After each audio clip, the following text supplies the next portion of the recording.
আপোনালোকে দেখিছে এয়া মই জলকীয়া পিচিব লৈছোঁ।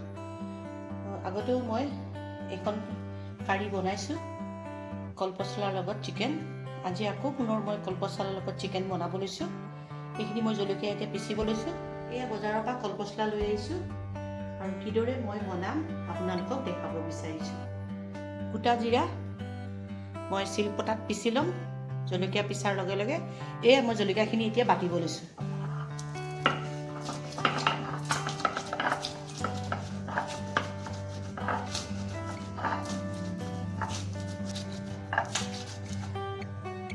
মুৰ্গী মাংসৰ লগত কলপচলা খুবেই ভাল লাগে।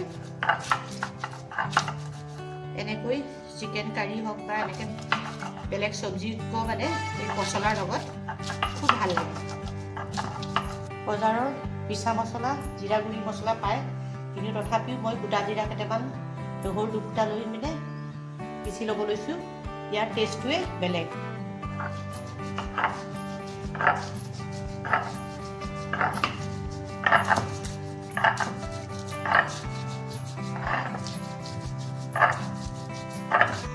এইদৰে মই পচলাখিনি কাটি ল'লোঁ।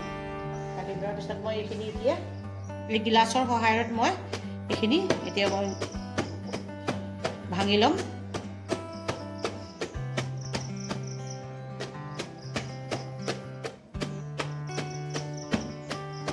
তেল ঢালিলোঁ, তেলটো গৰম হৈ গৈছে। এতিয়া মই ইয়াতে পিঁয়াজখিনি ঢালি দিম।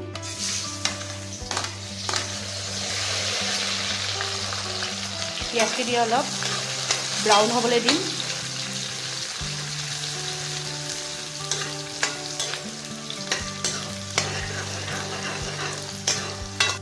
ইয়াত ঢালিম মই এয়া মিক্স কৰি ৰাখিছোঁ মই ইয়াত কালাৰ গুড়ি, হালধি, চিকেন মছলা, তাৰপিছতে ৰেড চিলি পাউডাৰ, এইখিনি মই একেলগে মিক্স কৰি লৈছোঁ।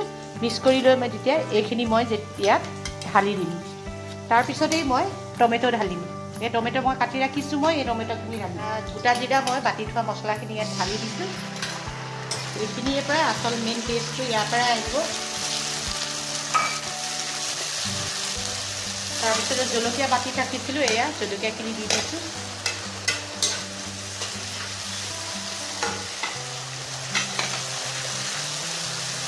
এইখিনি অলপ সময় 3 মিনিট ভাজিব লাগিব, কাৰণ জলকীয়া কেঁচা পৰি গৈছে।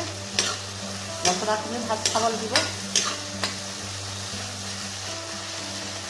এতিয়া মিক্স কৰি থোৱা মছলাখিনি মই ইয়াত ঢালি দিম।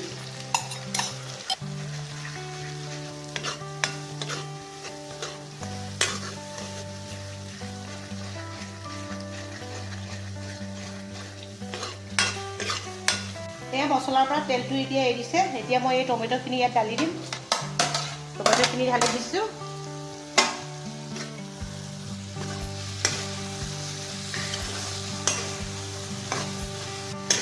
দেখিছে এইখিনি সুন্দৰকৈ ভজা হৈ গৈছে।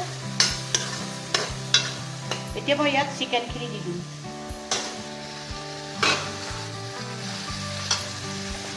নিমখ দি দিছোঁ।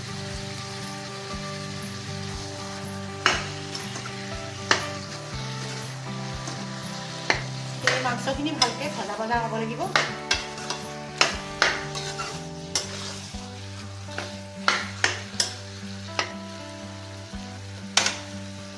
এতিয়া মই ভালকৈ ভাজি ল'লোঁ। এতিয়া মই এই চিকেনখিনি এয়া মাজে মাজে লৰাই থাকিম আৰু এতিয়া মই 20 মিনিটমান ঢাকি দিছোঁ। এতিয়া দেখিছে মাংসৰ পৰা তেল এৰিছে। মাংস একদম ভজা ভজা হৈ গৈছে। এতিয়া মই ইয়াত মছলাখিনি দি দিম।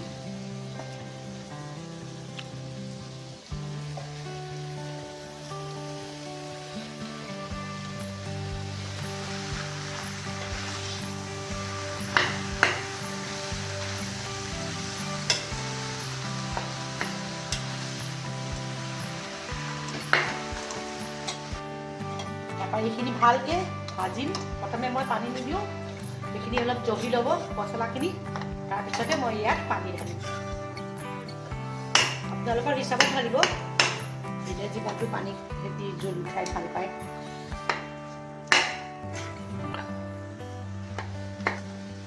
এতিয়া মই ইয়াত নামাত্ৰ পানী দিম।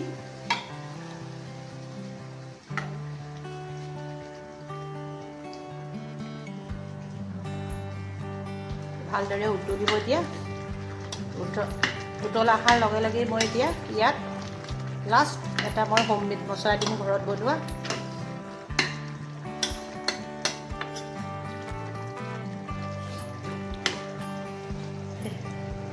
সেইটো মোৰ ঘৰতে বনোৱা হোমমেড মছলা। বেছি দিলোঁ, অলপ দিওঁ।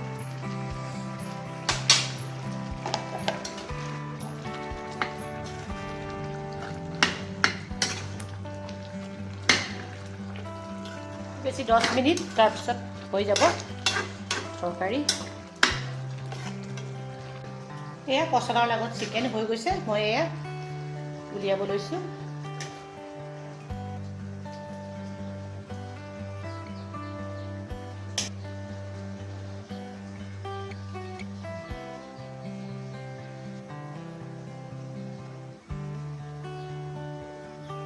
এই মছলাৰ লগত চিকেন হৈ গৈছে।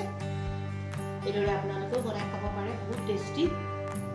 চিকেন বিৰিয়ানী খোৱাতকৈ মানে মছলাৰ লগত খোৱা চিকেন বহুত টেষ্টি হয় এইখন কাৰী।